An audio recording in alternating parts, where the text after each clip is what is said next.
गोवर्धन महाराज की कथा। एक समय की बात है, वृंदावन में जब भगवान श्री कृष्ण बालक रूप में थे, तब वहां के लोग हर वर्ष इंद्रदेव की पूजा किया करते थे।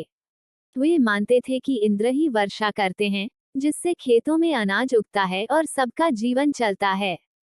कृष्ण ने एक दिन देखा कि सभी गांव वाले इंद्र पूजा की तैयारी में लगे हैं, भोग बना रहे हैं, पूजा की सामग्री जुटा रहे हैं और इंद्र देव को प्रसन्न करने के लिए नाच गान कर रहे हैं। यह देखकर श्री कृष्ण ने प्रेमपूर्वक पूछा, पिताजी, आप लोग यह सब किसके लिए कर रहे हैं? नंद बाबा बोले, बेटा, यह इंद्र देव की पूजा है। वे जल बरसाते हैं, जिससे हमारे खेत हरे भरे रहते हैं, इसलिए हम हर साल उनकी पूजा करते हैं। कृष्ण मुस्कुराए और बोले, पिताजी, वर्षा तो गोवर्धन पर्वत के कारण होती है।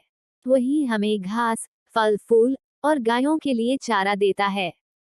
जब गोवर्धन पर्वत इतना दयालु है, तो हमें उसकी पूजा करनी चाहिए, न कि इंद्र की। सभी गोकुलवासी पहले तो चकित हुए, लेकिन श्री कृष्ण के वचनों में सच्चाई और भक्ति झलक रही थी। नंद बाबा ने कहा, बेटा, यदि तू कहता है तो इस वर्ष हम इंद्र पूजा छोड़कर गोवर्धन पूजा करेंगे। अगले दिन सभी गोकुलवासी मिलकर बड़े प्रेम से गोवर्धन पर्वत की पूजा करने लगे।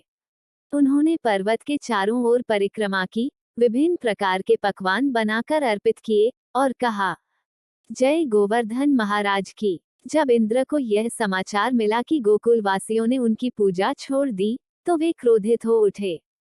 उन्होंने सोचा, इन चरवाहों को अपने छोटे बालक कृष्ण ने मुझसे विमुख कर दिया है।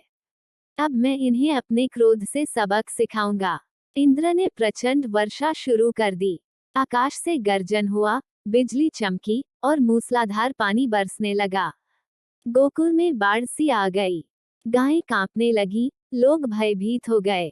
तभी श्री कृष्ण ने मुस्कुराकर कहा, गोकुलवासियों, मत डरो, चलो, हम सब गोवर्धन पर्वत के नीचे चलें। श्री कृष्ण ने अपनी छोटी उंगली पर गोवर्धन पर्वत को उठा लिया और सबको उसके नीचे शरण दी। सभी मनुष्य, पशु और पक्षी सुरक्षित हो गए। 7 दिन तक लगातार वर्षा होती रही, परंतु किसी को कोई कष्ट नहीं हुआ। 7वें दिन इंद्र को अपनी गलती का एहसास हुआ। वे श्री कृष्ण के पास आए और माफी मांगते हुए बोले, हे भगवान, मैं अज्ञानवश आपके भक्तों पर क्रोधित हुआ, कृपया मुझे क्षमा करें। श्री कृष्ण ने कहा, इंद्र, क्रोध त्यागो और सदा नम्रता से कर्म करो।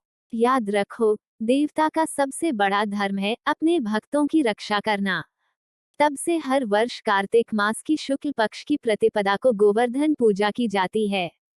भक्तजन तरह तरह के पकवान बनाकर अन्नकूट का पर्व मनाते हैं और कहते हैं, गोवर्धन महाराज की जय। योजक चिन्ह, योजक चिन्ह, योजक चिन्ह। ध्यान संदेश। यह कथा हमें सिखाती है कि अहंकार का त्याग और प्रकृति व ईश्वर के प्रति कृतज्ञता ही सच्ची पूजा है। जो अपने कर्तव्य को नम्रता से निभाता है, वही